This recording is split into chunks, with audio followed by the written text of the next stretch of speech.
رسول اللہ صلی اللہ علیہ وسلم نے ایک شخص کو اپنا ایک خط دے کر بھیجا اور اسے یہ حکم دیا کہ اسے حاکم بحرین کے پاس لے جائے۔ بحرین کے حاکم نے وہ خط کسریٰ شاہ ایران کے پاس بھیج دیا۔ جس وقت اس نے وہ خط پڑھا تو چاک کر ڈالا۔ راوی کہتے ہیں اور میرا خیال ہے کہ ابن مسیب نے اس کے بعد مجھ سے کہا کہ اس واقعے کو سن کر رسول اللہ صلی اللہ علیہ وسلم نے اہل ایران کے لیے بد دعا کی کہ وہ بھی چاک شدہ خط کی طرح ٹکڑے ٹکڑے ہو جائیں۔ اللہ نے بہت جلد اپنے سچے رسول صلی اللہ علیہ وسلم کی دعا کا اثر ظاہر کر دیا۔ صحیح بخاری حدیث نمبر 64۔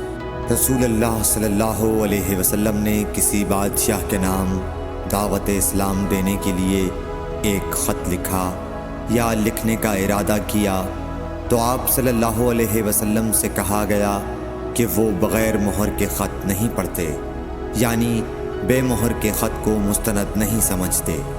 تب آپ صلی اللہ علیہ وسلم نے چاندی کی انگوٹھی بنوائی جس میں محمد الرسول اللہ کندہ تھا۔ صحیح بخاری حدیث نمبر 65۔ ایک مرتبہ رسول اللہ صلی اللہ علیہ وسلم مسجد میں تشریف فرما تھے اور لوگ آپ صلی اللہ علیہ وسلم کے ارد گرد بیٹھے ہوئے تھے کہ 3 آدمی وہاں آئے۔ ان میں سے 2 رسول اللہ صلی اللہ علیہ وسلم کے سامنے پہنچ گئے اور ایک واپس چلا گیا۔ پھر وہ دونوں رسول اللہ صلی اللہ علیہ وسلم کے سامنے کھڑے ہو گئے۔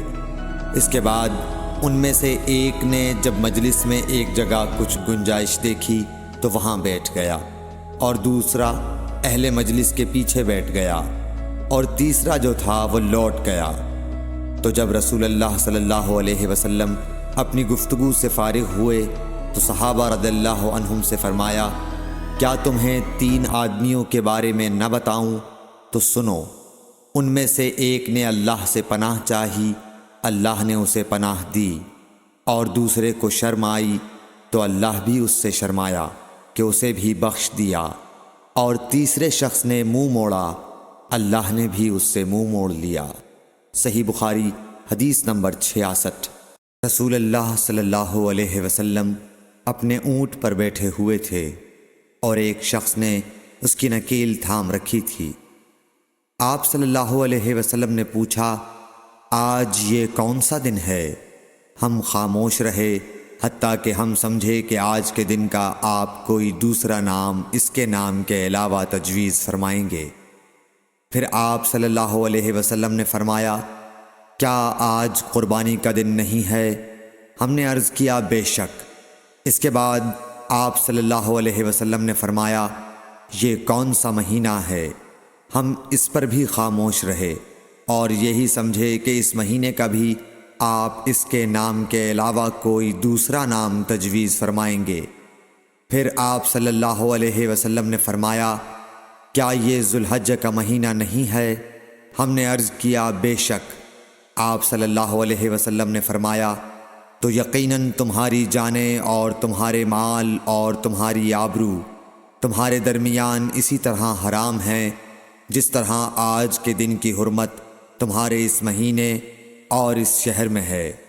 پس جو شخص حاضر ہے اسے چاہیے کہ غائب کو یہ بات پہنچا دے، کیونکہ ایسا ممکن ہے کہ جو شخص یہاں موجود ہے وہ ایسے شخص کو یہ خبر پہنچائے جو اس سے زیادہ یاد رکھنے والا ہو۔